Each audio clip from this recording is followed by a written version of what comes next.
મહેસાણા મહાનગરપાલિકાની ચૂંટણી માટે ભાજપનો પ્રચંડ પ્રચાર જોવા મળ્યો। ભાજપના ઉમેદવારોએ પ્રચારમાં એડી ચોટીનું જોર લગાવ્યું। વોર્ડ નંબર 4ના ઉમેદવાર સમર્થકો સાથે ડોર ટુ ડોર પ્રચાર કરતા જોવા મળ્યા। આજે રવિવારે વહેલી સવારથી જ ઉમેદવારો પ્રચાર મેદાનમાં ઉતર્યા છે।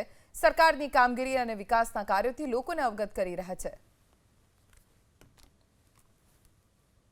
મારી સાથે ઉમેદવારો છે તેમનાથી વાત કરીશું।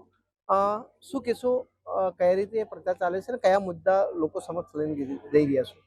આવનારા સમયમાં તારીખ 26 એપ્રિલ ના રોજ મહેસાણા મહાનગરપાલિકાના ચૂંટણીના પડઘમ વાગી ગયા છે, ત્યારે વોર્ડ નંબર 5માં અમે 4 ભારતીય જનતા પક્ષ તરફથી અમે આજે ઉમેદવારી નોંધાવી છે।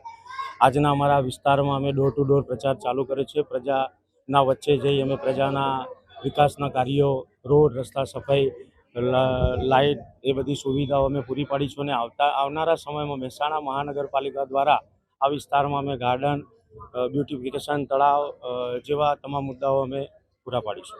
મેડમ, ખાસ કરીને મહિલાનો આપ ઉમેદવાર છો, તો ખરેખર કયા મુદ્દા છે ને હજુ લોકોની કઈ સમસ્યાનો હલ નથી મળ્યો?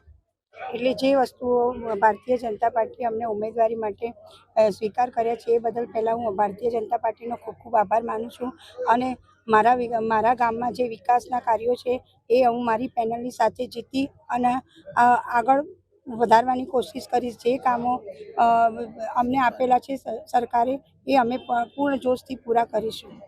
એક તરફ રાજકીય ગરમાવો છે, બીજી તરફ ક્યાંક ને ક્યાંક બપોરના સમયે ગરમી પણ વધી રહી છે। પ્રચાર ઉપર કેટલી અસર પડેલી જોવા મળી રહી છે? પ્રજા ઉપર મારા ધ્યાન જાણવા પ્રમાણે આની કોઈ અસર દેખાતી નથી। જ્યાં જોવા ત્યાં શહેરમાં કેસરીઓ જ લહેરાય છે અને પ્રજા ખૂબ ઉત્સાહમાં છે કે અમે ભારતીય જનતા પાર્ટીના તમામ ઉમેદવારો આખા શહેરમાંથી જે પણ આવે છે બધાને અમે ભરપૂર મત આપીશું અને ભરપૂર વિજય અપાવીશું। કેટલા કલાક પ્રચાર કરો છો સવારે?